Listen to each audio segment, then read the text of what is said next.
నమస్తే, welcome to Click TV News. బులెటిన్ల ముందుగా హెడ్లైన్స్.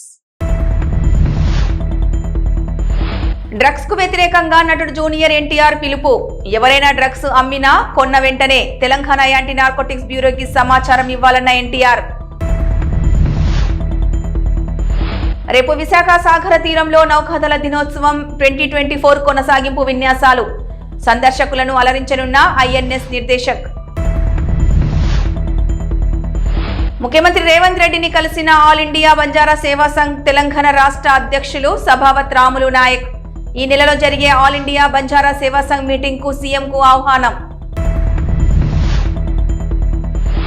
సావిత్రిబాయి పూలే 194వ జయంతి వేడుకలు. పాల్గొన్న మంత్రి పొన్నం ప్రభాకర్. తెలంగాణ ప్రభుత్వం డ్రగ్స్ కు వ్యతిరేకంగా చేసే పోరాటానికి నటులు సహకరించాలని కోరిన మేరకు ఇప్పటికే అల్లు అర్జున్, రెబల్ స్టార్ ప్రభాస్ లు డ్రగ్స్ వ్యతిరేకంగా తమ సందేశాలను వీడియో రూపంలో మీడియాకు విడుదల చేసిన విషయం అందరికీ తెలిసిందే.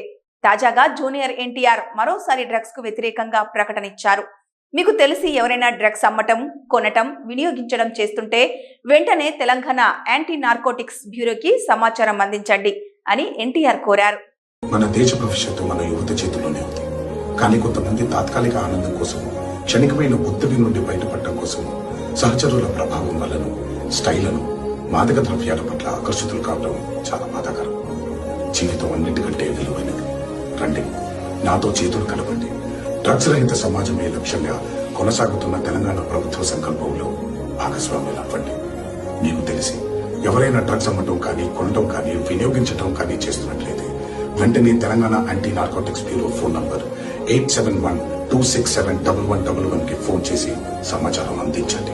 ఏపీలో నౌకాదళ దినోత్సవం 2024 కొనసాగింపు విన్యాసాలను శనివారం విశాఖ సాగర తీరంలో నిర్వహించనున్నారు. 1971 ఇండో పాక్ యుద్ధంలో భారత నౌకాదళం పోషించిన పాత్రకు గుర్తుగా ఏటా డిసెంబర్ 4న విశాఖలో ఈ వేడుకలు నిర్వహించేవారు. గత ఏడాది ఈ కార్యక్రమాలు ఒడిశాలోని పూరిలో జరిగాయి. వాటి కొనసాగింపు వేడుకలు రేపు విశాఖలో జరగనున్నాయి. ఇటీవల జాతికి అంకితం చేసిన ఐఎన్ఎస్ నిర్దేశక్ మొదలైనవి సందర్శకులను అలరించనున్నాయి.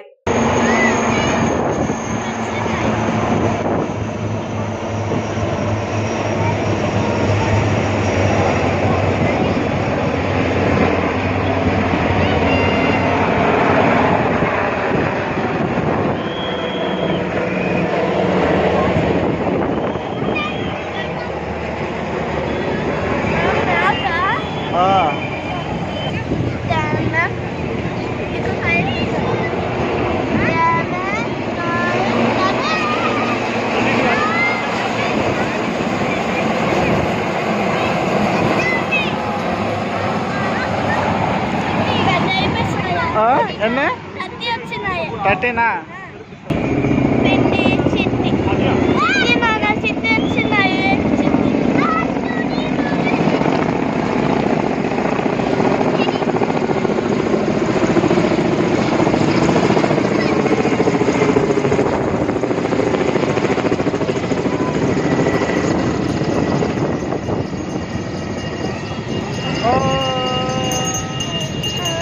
ఆల్ ఇండియా బంజారా సేవా సంఘ్ తెలంగాణ రాష్ట్ర అధ్యక్షులు సభావత్ రాములు నాయక్ తెలంగాణ ముఖ్యమంత్రి రేవంత్ రెడ్డిని మర్యాద పూర్వకంగా కలిసి నూతన సంవత్సర శుభాకాంక్షలు తెలియజేయడం జరిగింది. ఈ సందర్భంలో బంజారా సమాజ అభివృద్ధి కోసం వివిధ అంశాలపై చర్చించారు. ముఖ్యమంత్రి అందుకు సానుకూలంగా స్పందించారు. ఈ నెలలో జరిగే ఆల్ ఇండియా బంజారా సేవా సంఘ్ జాతీయ స్థాయి కాన్ఫరెన్స్ మీటింగ్ కు ముఖ్యమంత్రిని ఆహ్వానించడం, ఆయన హాజరు కానున్నట్లు హామీ ఇవ్వడం బంజారా సమాజం ప్రగతికి మేలుకొల్పు కావచ్చు. బంజారా సమాజ ఆర్థిక, సామాజిక, విద్య మరియు రాజకీయ అభివృద్ధి కోసం జరుగుతున్న ఈ సమావేశం ద్వారా కీలక నిర్ణయాలు తీసుకోవడం జరుగుతుందని ఆశిస్తున్నాం అని తెలిపారు. అక్కన్నపేట మండల కేంద్రంలో భారతదేశ తొలి మహిళా ఉపాధ్యాయురాలు సావిత్రిబాయి పూలే 194వ జయంతి సందర్భంగా ఆమె చిత్రపటానికి పూలమాల వేసి నివాళులర్పించారు మంత్రి పొన్నం ప్రభాకర్ గౌడ్. ఈ సందర్భంగా పొన్నం ప్రభాకర్ మాట్లాడుతూ సావిత్రిబాయి పూలే 194వ జయంతి సందర్భంగా వారిని తెలంగాణ ప్రభుత్వ పక్షాన గౌరవించుకొని వారి జయంతి సందర్భంగా తెలంగాణ ప్రభుత్వం మహిళా ఉపాధ్యాయ దినోత్సవంగా ప్రకటించిందని తెలిపారు. తెలంగాణ ప్రభుత్వం మహిళలకు అన్ని రంగాలలో ప్రాధాన్యతిస్తుందన్నారు.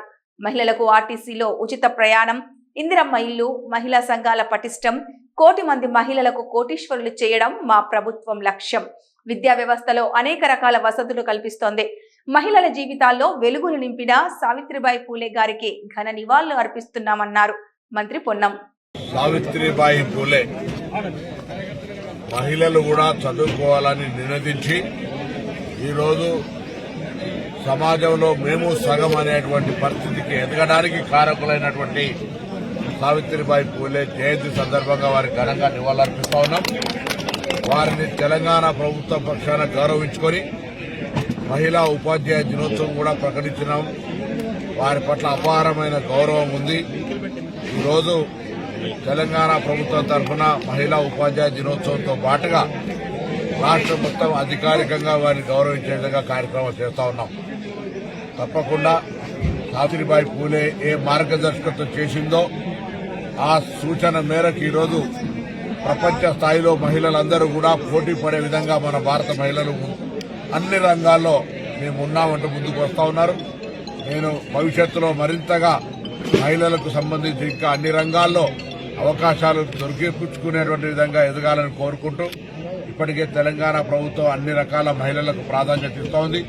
ఉచిత బస్సు మహిళలతో పాటుగా ఇందిరమ్మ ఇండ్లతో పాటుగా మహిళా సంఘాలందరినీ కూడా పటిష్టవంతం చేసి కోటీశ్వరులను చేయాలని విధంగా విద్యా వ్యవస్థలో వారికి అనేక రకాల వసతులు కలిగిస్తూ ప్రత్యేకంగా అనేకమైనటువంటి సౌకర్యాలు కలిగేసే ఈ సందర్భంలో ఆ మార్గదర్శకత్వం మహిళల గురించి ఆలోచించే విధంగా చదువుకునేటువంటి పోరాడి ఆనాడు నిషేధం ఉన్నటువంటి పరిస్థితుల్లో కూడా చదవాలని గట్టిగా మాట్లాడినటువంటి సావిత్రిబాయి పూలే గారి జయంతి సందర్భంగా వారికి ఘనంగా నివాళులర్పిస్తారు. శ్రీకాకుళం డివిజన్ పరిధిలో రేషన్ డీలర్ పోస్టులకు దరఖాస్తులు ఆహ్వానిస్తున్నట్లు ఆర్డీఓ సాయి ప్రత్యూష వెల్లడించారు. శ్రీకాకుళం జిల్లా శ్రీకాకుళంలో రేషన్ డీలర్ల దరఖాస్తులకు నోటిఫికేషన్ ఇచ్చినట్లుగా తెలిపారు. ఆర్డీఓ సాయి ప్రత్యూష 107 పోస్టులకు దరఖాస్తులను ఆహ్వానిస్తున్నట్లు ఆమె తెలిపారు. 5 పోస్టులపై కోర్టులో కేసుల కారణంగా వాటి నిలుపుదల చేసినట్లు వివరించారు. మొత్తం 13 మండలాలకు 107 డీలర్ల పోస్టులకు అభ్యర్థులు దరఖాస్తులు చేసుకోవాలని అన్నారు. ఈ నెల 23వ తేదీ దరఖాస్తులకు చివరి తేదీగా తెలిపారు. దరఖాస్తులను ఆర్డీఓ కార్యాలయానికి అందజేయాలని కోరారు. అభ్యర్థులు ఎంపిక రాత పరీక్ష ద్వారా ఉంటుందని తెలిపారు. అందరికీ నమస్కారం. శ్రీకాకుళం డివిజన్ ప్రజలందరికీ తెలియజేయడం ఏమనగా ఈ చౌక ధరల దుకాణం డీలర్ పదవికి అభ్యర్థుల ఎంపిక దరఖాస్తులు స్వీకరించడం జరుగుతుంది. సో నా 13 మండలాల్లో మొత్తంగా ఉన్న వేకెన్సీస్ 112.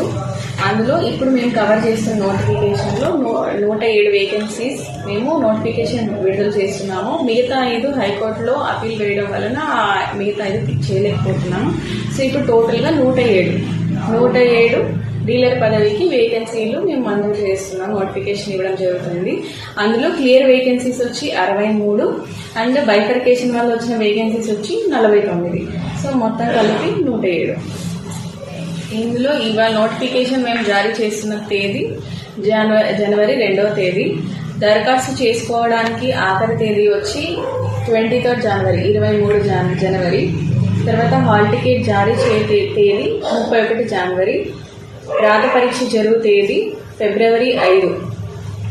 తర్వాత రాత పరీక్ష జరుగు ప్రదేశం వచ్చి ప్రభుత్వ డిగ్రీ కళాశాల శ్రీకాకుళం. తర్వాత ఇంటర్వ్యూ జరుగు తేదీ వచ్చి ఫిబ్రవరి 9. ఇది ఇక్కడ ఆర్డీఓ ఆఫీస్లోనే ఇంటర్వ్యూ జరుగుతుంది. తర్వాత ఎంపిక చేసుకోవడానికి వయోపరిమితి వచ్చి అన్ఎంప్లాయ్ అయి ఉండాలి, 18 to 40 years మధ్యలో అయి ఉండాలి. తర్వాత ఏ అయితే ఫేర్ ప్రైస్ షాప్ దుకాణం ఉందో అందులో గ్రామ పంచాయతీ లేదా మున్సిపల్ పరిధిలోని అభ్యర్థి అక్కడ నివాసం చేసిన వాళ్ళే ఉండాలి. తర్వాత టోటల్ ఇది ఎగ్జామ్ అనేది 100 మార్కులు జరుగుతుంది. రాత పరీక్ష 80 మార్కులకి. తర్వాత ఇంటర్వ్యూ అనేది 20 మార్క్స్కి. తర్వాత క్యాండిడేట్ రిక్వైర్డ్ డాక్యుమెంట్స్తో గెస్టెడ్ పర్సన్ సైన్తో ఆ documents along with normal fee of 600 pay చేయాల్సి ఉంటుంది. సో మొత్తం ఈ వేకెన్సీస్కి లాస్ట్ తేదీ వచ్చి 23 జనవరి. ఇది మేము మండలం వైజ్ మీకు లిస్ట్ ఇస్తాము. ఏ మండలంలో ఎన్ని వేకెన్సీస్ ఉన్నాయి, ఎక్కడెక్కడ ఫేర్ ప్రైస్ షాప్ డీలర్ పదవికి అభ్యర్థి దరఖాస్తు చేసుకోవచ్చో మేము మీకు లిస్ట్ ఇవ్వడం జరుగుతుంది. సో ఇది ప్రజలందరూ ఎవరైతే అభ్యర్థులు వినియోగించుకోవాల్సిందిగా కోరుకుంటున్నాను. సినిమా స్టైల్లో మద్యం అక్రమ రవాణా చేస్తున్న ముఠాను అరెస్టు చేశారు గుంటూరు ఎక్సైజ్ పోలీసులు. పోలీసులు తెలిపిన వివరాల ప్రకారం పల్నాడు జిల్లా రొంపిచెర్ల మండలం తుంగపాడు గ్రామానికి చెందిన బాలకృష్ణ మినీ లారీ కొనుగోలు చేసి అందులో రహస్యంగా మద్యం రవాణా చేయడానికి ప్రత్యేక అరలను తయారు చేశాడు. ముండ్రు మస్తాన్ రావు యాకూబ్తో కలిసి పుదుచ్చేరిలో మద్యం కొనుగోలు చేసి తీసుకొచ్చి ఇక్కడ అమ్ముతున్నట్లు తెలుస్తోంది. తనిఖీలో భాగంగా పోలీసులు గుర్తించి ముగ్గురిని అరెస్టు చేశారు.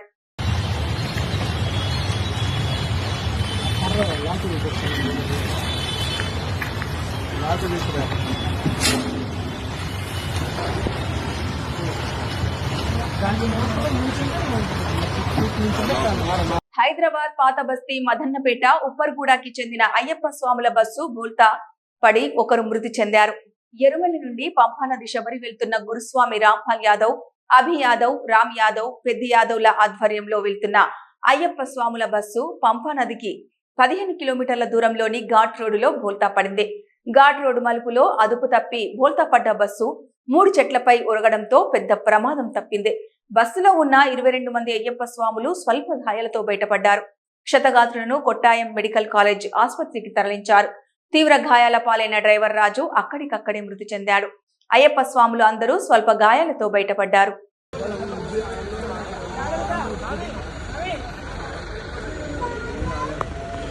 ఎడమగట్టు జల విద్యుత్ కేంద్రానికి ప్రమాదం పొంచి ఉన్నట్లు తెలుస్తోంది. కొద్ది రోజులుగా 0 ఫ్లోర్ లో ప్రారంభమైన నీటి లీకేజీని నియంత్రించే చర్యలు చేపట్టడం లేదని, డ్రాఫ్ట్ ట్యూబ్ చుట్టూ నీరు లీక్ అవుతున్నా ప్లాంట్ అధికారుల సమన్వయ లోపంతో పర్యవేక్షణ లేకుండా ఉందంటున్నారు.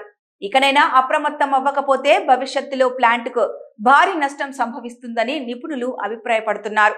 ప్రభుత్వం వెంటనే స్పందించి సాంకేతిక నిపుణులతో ప్రత్యేక కమిటీతో విచారణ చేపట్టాలని కోరుతున్నారు.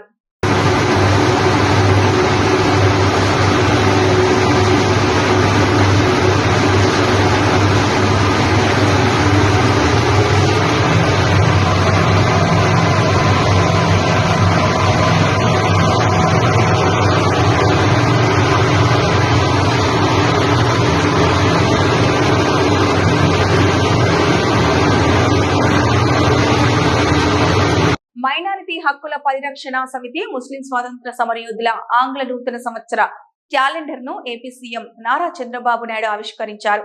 ఈ కార్యక్రమంలో Telugu Desam party political secretary టిడి Janardhan, మాజీ మంత్రి రాజేంద్ర ప్రసాద్, ఆలపాటి ఎంహెచ్పిఎస్ వ్యవస్థాపక అధ్యక్షులు మహమ్మద్ ఫరూక్ షుబ్లీ, సమతా సైనిక్ దళ్ నాయకులు, ఎంహెచ్పిఎస్ గౌరవ సలహాదారులు ముఫ్తీ ఫరూక్ తదితరులు పాల్గొన్నారు. వైఎస్ఆర్ జిల్లా పోరుమామిళ్ల మండలంలోని కమ్మవారిపల్లి గ్రామానికి చెందిన బద్వేల్ తెలుగుదేశం పార్టీ యువ నాయకులు చెరుకూరి రవికుమార్ రాష్ట్ర ముఖ్యమంత్రి నారా చంద్రబాబు నాయుడును సచివాలయంలోని ఆయన ఛాంబర్లో మర్యాదపూర్వకంగా కలిశారు. ఈ సందర్భంగా బద్వేల్ టీడీపీ యువ నాయకులు చెరుకూరి రవికుమార్ మాట్లాడుతూ బద్వేల్ నియోజకవర్గ ప్రజల తరపున ముఖ్యమంత్రి నారా చంద్రబాబు నాయుడుకు నూతన సంవత్సరపు శుభాకాంక్షలు తెలియజేశారు. అదేవిధంగా రాయలసీమలోనే అత్యంత వెనుకబడిన బద్వేల్ నియోజకవర్గానికి అభివృద్ధికి అన్ని విధాలుగా సహకరించాలని రాష్ట్ర ముఖ్యమంత్రి నారా చంద్రబాబు నాయుడును కోరడం జరిగిందన్నారు. నియోజకవర్గ ప్రజల సమస్యల గురించి చంద్రబాబు నాయుడుకు వినతి పత్రం సమర్పించినట్లు ఆయన తెలిపారు.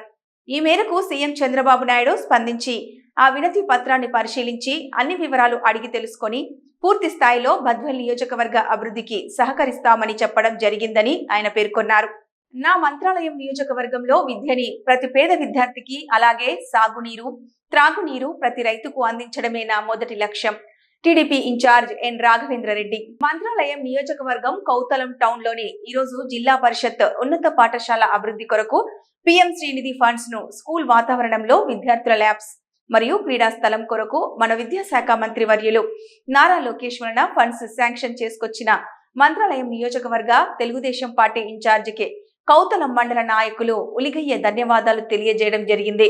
అనంతరం టీడీపీ ఇన్ఛార్జ్ ఎన్ రాఘవేంద్రారెడ్డి మాట్లాడుతూ నా మంత్రాలయం నియోజకవర్గంలో ప్రతి పేద రైతు, ప్రతి పేద విద్యార్థి బాగుపడాలని లక్ష్యంతో ముందుకు పోతున్నానంటూ దానికి కావలసిన సహాయ సహకారాలు సీఎం చంద్రబాబు నాయుడు మరియు విద్య మరియు ఐటీ శాఖ మంత్రి నారా లోకేష్ విద్యార్థుల అభివృద్ధి కొరకు బ్రహ్మాండంగా నిధులు మంజూరు చేస్తున్నారని, అలాగే ఈ స్కూల్లో ఈ శంకుస్థాపన చేయడం నాకు చాలా సంతోషకరమని మాట్లాడడం జరిగింది.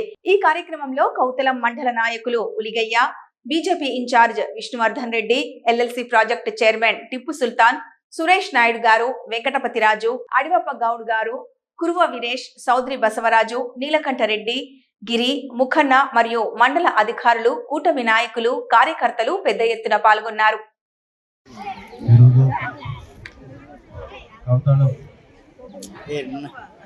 మండలంలో భూమి పూజ కూడా మొట్టమొదట ఈరోజే నియోజకవర్గంలోని ఈరోజు భూమి పూజ చేయడం జరుగుతుంది. ఈ భూమి పూజకు వచ్చినటువంటి పెద్దలందరికీ కూడా నియోజకవర్గ ఇన్ఛార్జ్ విష్ణువర్ధన్ రెడ్డి కానీ, జనసేన రామాంజనేయులు, మన అన్న విజయన్న గారికి, సురేష్ నాయుడు గారికి, టిప్పు సుల్తాన్ అన్న గారికి, సాయిబాబా అన్న గారికి, అడివపన్న గారికి, వెంకటపతిరాజు గారికి, పేరు పేరున ప్రతి ఒక్కరికి నా ధన్యవాదాలు తెలియజేసుకుంటూ, సర్పంచ్ గారికి, రాజు గారికి, ఎంపీడీఓ గారికి, స్కూల్ ఉపాధ్యాయులకి, విద్యార్థులందరికీ కూడా నా ధన్యవాదాలు తెలియజేసుకుంటున్నా. ప్రెస్ వారికి, పోలీసు వారికి కూడా నా ధన్యవాదాలు తెలియజేసుకుంటున్నా. ముఖ్యంగా మన నియోజకవర్గంలో నేను ఎలక్షన్లో తిరిగి గుర్తించిన సమస్య ఏంటంటే, ఒకటి విద్య లేనందువల్ల చాలామంది బానిసలుగా అలవాటు పడిపోయినారు. ఆ బానిసత్వాన్ని తొలగించాలంటే మా విద్యార్థులు ఈరోజు చదువుకుంటే ఖచ్చితంగా పెద్దలను కూడా ఆ బానిసత్వాల నుంచి మారుస్తారని చెప్పి ఫస్ట్ మొన్న లోకేష్ బాబు సార్ కలిసినప్పుడు కూడా, సార్ మాకు కావాల్సింది ఒకటి, విద్యాపరంగా బాగా వెనుకబడి ఉంది, అదేవిధంగా ఇక్కడ టీచర్లు రావాలంటే కూడా చాలామంది రాలేకపోతున్నారు.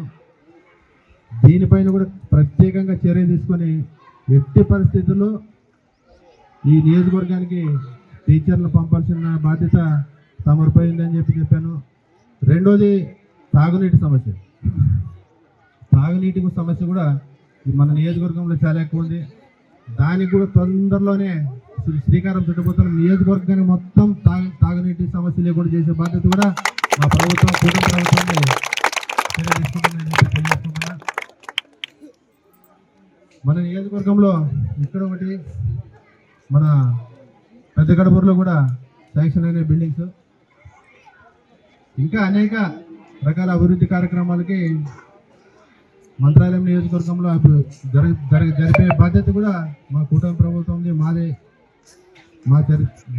దానికి కట్టుబడి ఉంటామని చెప్పి తెలియజేస్తున్నా. పెండింగ్లో ఉన్నటువంటి లిఫ్ట్ ఇరిగేషన్లు కూడా మొన్న లోకేష్ బాబు సార్ కలిసినప్పుడు బాగా వివరించడం జరిగింది. అది కూడా తొందరలో, అది నా బాధ్యత కూడా, తాగునీరు, సాగునీరు, విద్యాపరంగా నా బాధ్యత అని చెప్పి లోకేష్ బాబు గారు కూడా మాట తీసుకోవడం జరిగింది. పెద్ద ఆయన కలిసినప్పుడు సీఎం సార్ కలిసినప్పుడు కూడా, కలిసినప్పుడంతా కూడా, సార్ నా నియోజకవర్గంలో తాగునీరు, సాగునీరు ఇవి ఇస్తే చాలు సార్, ఈ వలసలు ఆపుకోవడానికి ఖచ్చితంగా ప్రయత్నం చేస్తాం. తర్వాత ఇండస్ట్రీ హబ్ కూడా, అంటే ప్రతి నియోజకవర్గానికి ఇస్తానన్నాడు. ఒకవేళ మీ నియోజకవర్గంలో గవర్నమెంట్ ల్యాండ్ ఏమైనా ఎక్కువ ఉంటే దానికి కూడా ప్లాన్ చేస్తానని చెప్పినాడు. అంటే ఈ వలసలు ఆపడానికి ఇవన్నీ ప్రయత్నాలు. మన నియోజకవర్గంలో రాష్ట్రంలోనే వెనుకబడిన, చదువులో వెనుకబడ్డం, తాగునీరు అయితే, సాగునీరు అయితే ఇవన్నీ నది పక్క నుండి కూడా మనం చేసుకోలేకపోయాం. కాబట్టి దీనిపైన సార్కి చాలా క్షుణ్ణంగా వివరించడం జరిగింది. సార్ కూడా మన నియోజకవర్గానికి అన్ని విషయాల్లో పాజిటివ్గా ఉన్నాడు. ఖచ్చితంగా ఈరోజు గత వైసీపీ ప్రభుత్వం 5 సంవత్సరాలు చేసింది. ఈరోజు 6 నెలల్లో మనం చేసిన అభివృద్ధిని దాంట్లో ఒక 10% కూడా చేయలేని పరిస్థితి మొన్న 5 సంవత్సరాల గవర్నమెంట్. కాబట్టి 5 సంవత్సరాల్లో లేని ఈ 6 నెలలలో మన కూటమి ప్రభుత్వం అభివృద్ధి అంటే ఏంటో చేసి చూపెట్టడం జరిగింది. కాబట్టి ఇంకా నియోజకవర్గంలో అనేక కార్యక్రమాలు చేయడానికి సిద్ధంగా ఉన్నాం. మనందరూ కూడా, అధికారులు, నాయకులు ఇద్దరు కూడా సమన్వయంతో ముందుకెళ్తే ఖచ్చితంగా మన నియోజకవర్గాన్ని మొదటి స్థానంలో నిలబెట్టడానికి నా కృషి ఉంటుందని చెప్పి తెలియజేసుకుంటున్నాను. కామారెడ్డి మండలం టేక్రియాల్ బైపాస్ వద్ద ప్రమాదవశాత్తు ఓ కంటైనర్ పూర్తిగా దగ్ధమైంది. హైదరాబాద్ నుంచి ఢిల్లీకి పాత ఎలక్ట్రానిక్ సామాన్లతో కంటైనర్ వెళ్తున్న సమయంలో ప్రమాదవశాత్తు టేక్రియాల్ బైపాస్ వద్దకు రాగానే కంటైనర్లో ఒక్కసారి మంటలు చెలరేగాయి. దీంతో ఆ కంటైనర్లో ఉన్న ల్యాప్టాప్లు, టీవీలు, ఎల్ఈడీలు, ట్యాబ్లు మొదలైనవి ఎలక్ట్రానిక్ వస్తువులు పూర్తిగా దగ్ధమయ్యాయి. సంఘటనా స్థలానికి కామారెడ్డి అగ్నిమాపక శాఖ మంటలను ఆర్పారు. ड्राइवर को बुलाओ, आओ मामा।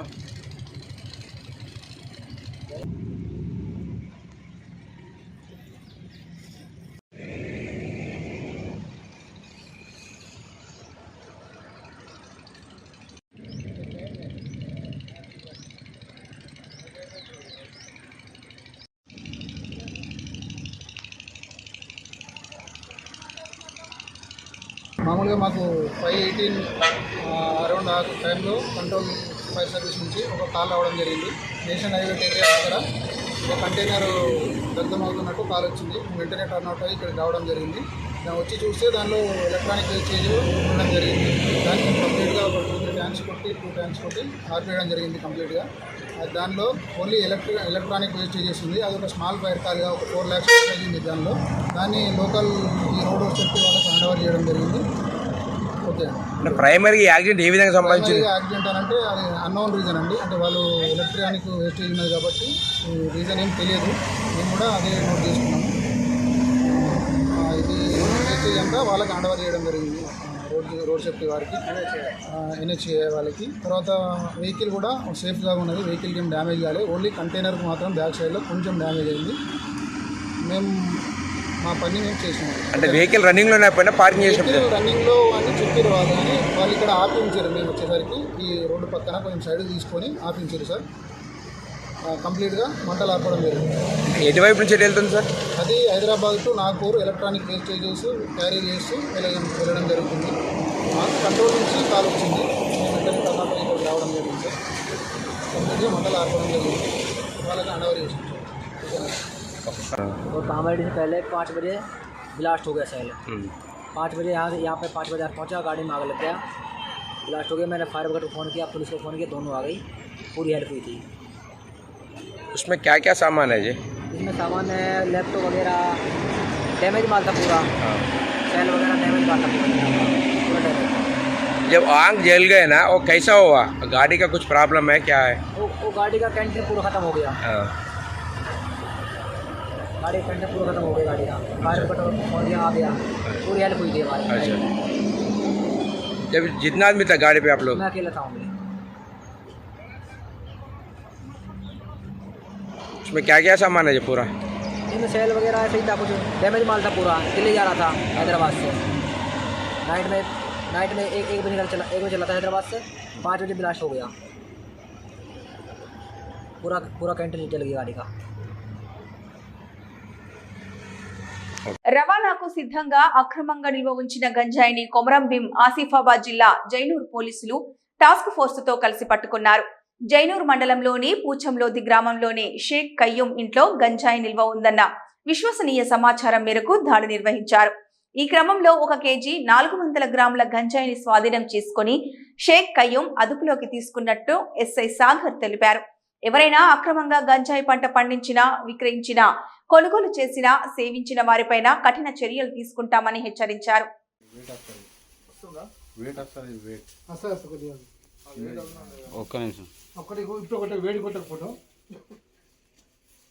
ఇవి ఈ బులెటిన్ అప్డేట్స్.